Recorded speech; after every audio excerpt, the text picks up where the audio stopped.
Hey guys, I forgot to actually turn on the microphone when I started recording this video, but essentially I'm going to teach you how to clean a duck you get from the field.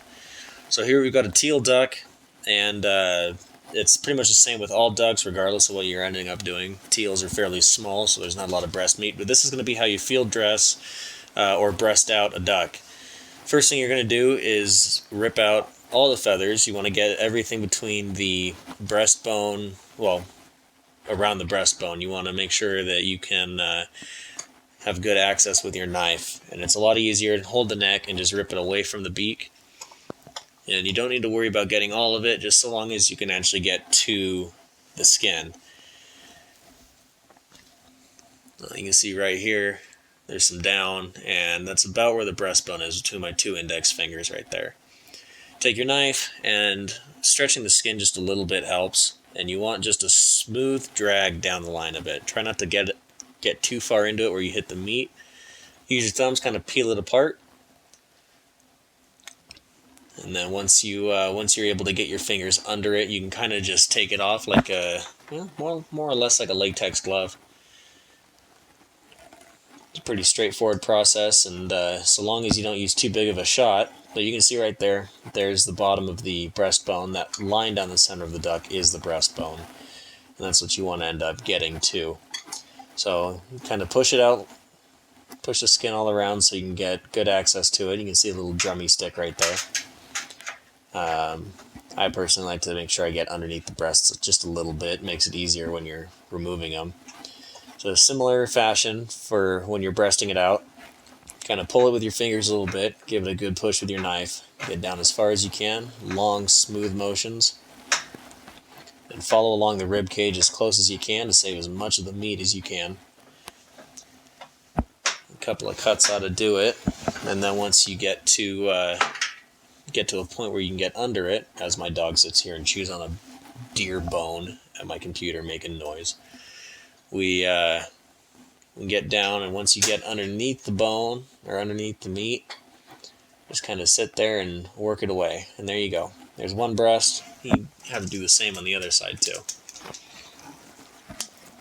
That one was of a pintail or a mallard hen. I can't remember which one that was, but bigger ducks get you bigger slabs of meat.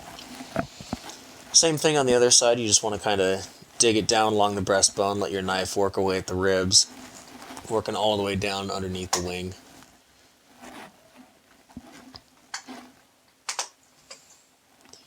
It's pretty straightforward. Once you get it off the breast or off of the rib cage, you just pull it off the breast. You can cut the drumming out, but on teal and most ducks, it's not really worth it.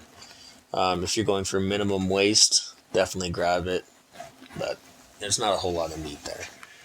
Alright, next we're going to go inside, and I'm going to show you how to, we're going to get them ready for brining, however method you choose. You can put them out on a cutting board or a baking rack, or basically whatever you're wanting to use. I went for aluminum foil for recyclability. But you want to salt them heavily, very, very heavily. Usually with a coarser salt, it's going to be better.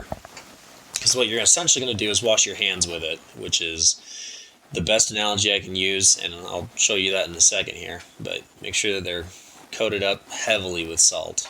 And we're going to rinse off all of this anyway, so the expensive salt doesn't matter. Once you got the first side of all of them done, flip them. You want to get both sides nice and salty.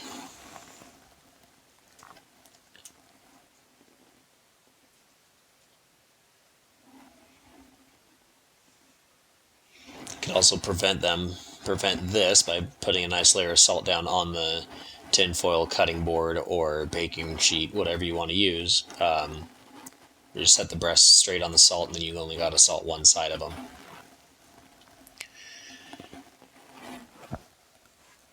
And then you just simply add more salt to this side.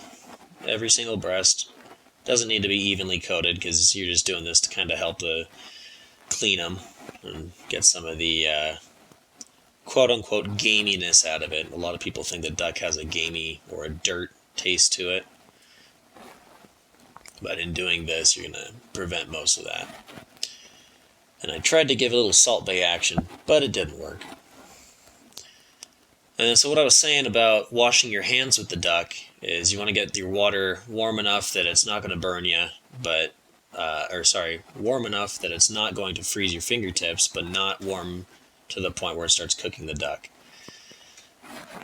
So you can slap it in the palm of your hand and cup that hand and give it a thorough rub, just like it's a bar of soap. Kind of massage all the salt in there, really get in there. And you can watch it all come off on your hands. You can see some of the pink grit and everything on my hand. And that's what we were trying to get out. And if you do have any coagulated blood, that's one of the things you're going to want to look for. But so long as you cup the hand that you want the duck to stay in, it's not going to slide all over the place. But you just want to make sure that you get everything off of it. All the dirt, all the loose feathers from cleaning them. Any shot that may have gone in. If you see a penetration from your shot, you want to make sure that there is no shot left in it. You also want to massage out all the coagulated blood. So all of that right there is blood and some sinew and everything like that. Sinew is going to be the silver skin. And I'll also kind of walk you through here in a minute on how to peel some of that off. You want to get a slab of it if you can. Just feel around. You'll see it. It's almost like a mucus when you're running it underwater. And you can kind of run your fingers under it and pull it up similar to how you would the skin. But don't pull too hard. You want more of a like a scooping motion with your fingers, trying to get up and under it and pull it away from the meat versus just ripping and tearing it. If you just grab it and rip it, then you're going to end up pulling the meat apart and not using as much. So right there I found one of the bullet holes and ran the water straight through it and made sure to use my thumb and massage it out. And you know, one of the last things you want to do, especially if you're introducing somebody to the duck, they really don't want to find any steel shot in there because it hurts your teeth real bad. But right here you can see real delicate little pulls. I'm pulling off some of the sinew and silver skin and thoroughly inspecting it, making sure that we don't have any shot or any balls or anything like that in it. And then set it in a bag or a bowl, because the next thing you're going to do is you're going to brine it. And I think right now I'm looking for a piece with a hole in it. Yep, so right here, this one's got a bigger hole in it. We're going to do the same thing. Wash our hands with it. This one's got a whole lot of gunk all over it. So, and this is the point of washing them before you brine them. You want to get all this stuff off so you don't have floaties and there's bad tasting meat in your brine, in your cure, however you want to do it.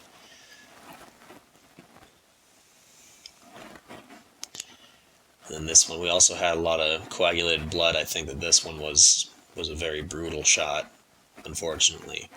One of the things that's really helpful, though, is when you do find a hole, just run the water straight through it, because chances are it was a clean in and out hole. And doing that and massaging away at the congealed coagulated blood definitely makes it better. You can see here, I'm just running my fingers underneath the silver skin and gently pulling it away from the meat. Right there, you can see it on my 2 fingers.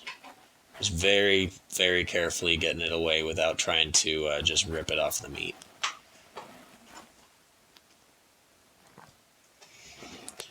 And then once you've gone through all of your breasts and you got them in the bag, you can search online for a good brine recipe. Anything with salt, sugar, and water is going to be pretty good. And you can see how that looks like snot. That's what I was talking about, how it's almost mucusy, the silver skin of it. But once you got everything in the bag, you want to find a good cure or brine.